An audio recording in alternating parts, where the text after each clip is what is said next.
British Advanced Pain Clinic, Noppimayam Surgery Duram. For appointments 9155 15563.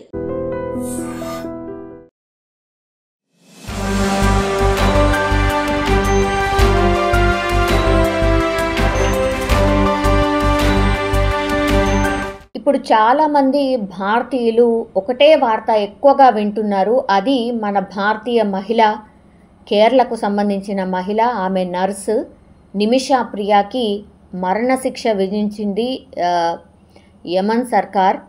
So ఏం జరగచ్చు, ఏంటి, అసలు ఏం జరిగింది అనేది చాలామంది తెలుసుకునే ప్రయత్నం చేస్తూ ఉన్నారు. యాక్చువల్లీ యమన్లో ఓ హత్యా నేరంలో ఆరోపణలు ఎదుర్కొంటోంది భారతీయ నర్స్ నిమిషా ప్రియా. అక్కడ ఉన్నటువంటి ఆ దేశ అధ్యక్షుడు రషీద్ అల్ అల్మీ ఆమెకు మరణశిక్షను కూడా విధించారు. సో కేరళకు చెందినటువంటి ఈ నర్సును విడిపించేందుకైతే మన విదేశాంగ శాఖ, కేంద్ర సర్కారు కూడా ప్రయత్నాలు చేస్తోంది. బికాజ్ ఆమె మీద ఉన్నటువంటి ఆ హత్యా నేరంపై దాదాపుగా 2017 నుంచి కూడా ఆమె యమన్ జైల్లోనే ఉండిపోయింది.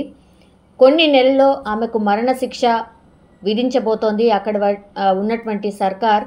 సో ఈ అంశంపై విదేశాంగ శాఖ ప్రతినిధి రణదీప్ జైస్వాల్ కూడా స్పందించారు. బికాస్ ప్రియాను కాపాడేందుకు ఆ కుటుంబం చాలా ప్రయత్నాలు అయితే చేస్తోంది. సో ఆ విషయంలో భారత ప్రభుత్వం కూడా పూర్తి సహాయ సహకారాలు కూడా అందించబోతున్నాం. మేము కూడా ఆమెను విడిపించేందుకు ఆ సర్కార్తోని అక్కడ ఉన్నటువంటి విదేశాంగ శాఖతోని కూడా మేము మాట్లాడుతున్నాము అనేటువంటిది మన కేంద్ర సర్కార్ స్పందించిన పరిస్థితి. అసలు ఏం జరిగింది, అసలు నిమిషా ప్రియ ఎవరు అనేది ఒక్కసారి నేను చెప్పే ప్రయత్నం చేయబోతున్నాను. నిమిషా ప్రియ నర్స్ కోర్స్ పూర్తి చేసుకొని 2008లో యమన్ వెళ్ళి అక్కడే ఉద్యోగంలో చేరిపోయింది. కేరళ నుంచి బాగా మంది నర్స్ కోర్సే చేస్తూ ఉంటారు. సో 2011లో కేరళకు వచ్చి ఆమె ఏం చేసిందంటే థామస్ అనే వ్యక్తిని, కేరళకు సంబంధించిన వ్యక్తిని వివాహం చేసుకుంది. ఆ తర్వాత ఆమె యమన్లో ఒక క్లినిక్ని తెరవాలనుకుంది. కానీ అక్కడ నిబంధన, ఆ దేశ నిబంధన ఏం చెప్తుంది అంటే అక్కడ స్థానికంగా ఉన్నటువంటి వ్యక్తి, అంటే యమన్లో ఉన్నటువంటి వ్యక్తినే మ్యారేజ్ చేసుకుంటే అక్కడ వ్యాపారం చేసుకోవడానికి అవకాశం ఉంటుంది అనేది ఒక నిబంధన ఉంది.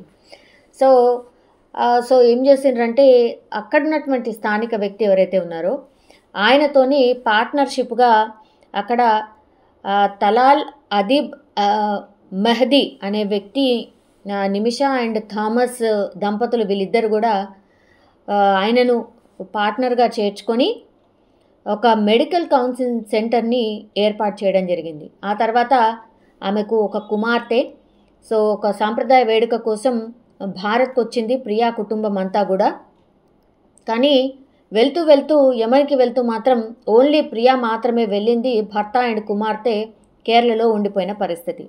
సో మెహదీ ఏం చేశాడు అంటే పార్ట్నర్షిప్గా వీళ్ళు ఎవరైతే యమన్లో ఉన్నటువంటి వ్యక్తితో పెట్టారో ఆయన పేరు మెహదీ. సో మెహదీ దీన్నే అదునుగా చూసుకున్నాడు. ఓన్లీ ఒక్కతే లేడీ ఉంటోంది, ఫ్యామిలీ అంతా కేరళలో ఉండిపోయింది కాబట్టి ఆమె దగ్గర ఉన్నటువంటి డబ్బును పూర్తిగా లాక్కోవడమే కాదు, ఆమెను మానసికంగా వేధించడం స్టార్ట్ చేశాడు అండ్ శారీరకంగా కూడా వేధించడం స్టార్ట్ చేశాడు అని ప్రియా కుటుంబం అయితే పూర్తిగా ఆరోపిస్తోంది.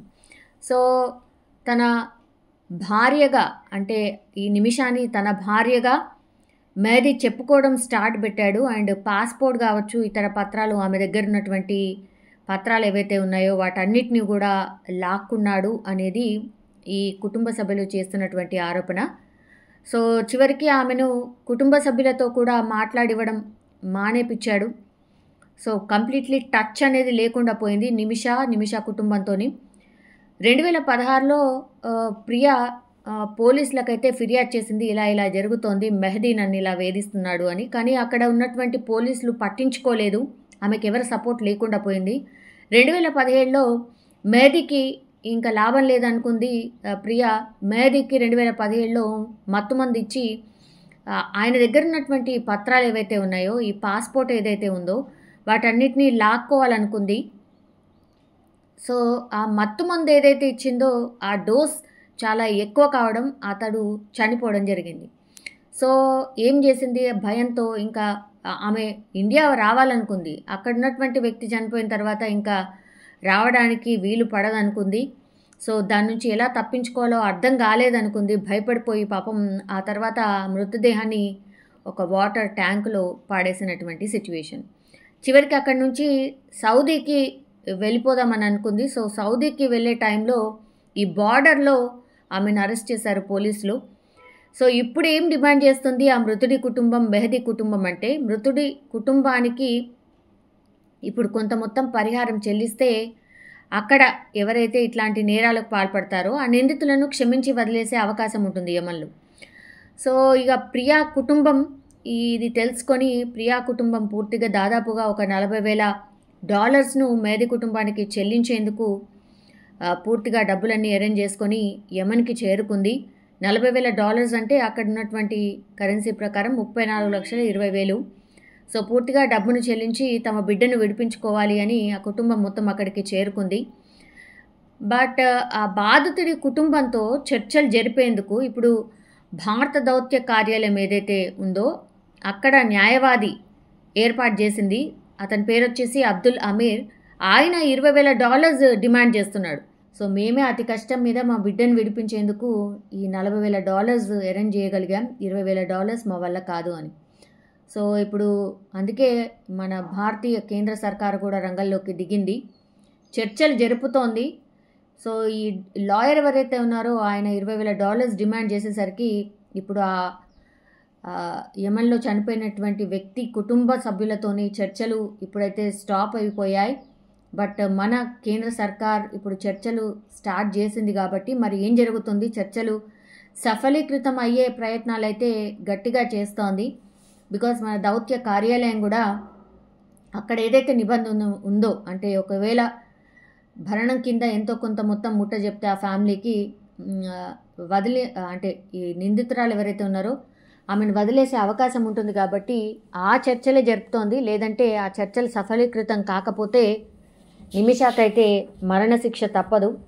సో ఈ చర్చలు అయితే గట్టిగా జరగాలి అండ్ సఫలీకృతం కావాలి అని ఇక్కడ ఉన్నటువంటి భారతీయులందరూ కూడా ఎదురు చూస్తున్న పరిస్థితి. కేంద్ర సర్కారు కూడా చాలా సీరియస్గా దీనిపైన డిస్కషన్ చేస్తోంది అక్కడ దేశస్తులతోని. ఎలాగైనా నిమిషాన్ని అగైన్ భారత్కి తీసుకొచ్చే ప్రయత్నం అండ్ కేరళలో ఉన్నటువంటి కుటుంబంతో కలిపే ప్రయత్నం అయితే గట్టిగానే మన సర్కార్ కూడా చేస్తున్న పరిస్థితి అయితే కనిపిస్తోంది. లేదంటే ఒక నెల రోజుల్లోనే ఆమెకు మరణశిక్ష విధించబోతోంది అనేటువంటిది యమన్లో ఉన్నటువంటి వార్తా సంస్థల్లో పెద్ద ఎత్తున వార్తలు వస్తున్న క్రమంలో ఇప్పుడు మన కేంద్ర సర్కార్ కూడా ఆ దేశంతోని చర్చలు ప్రారంభించిన పరిస్థితి.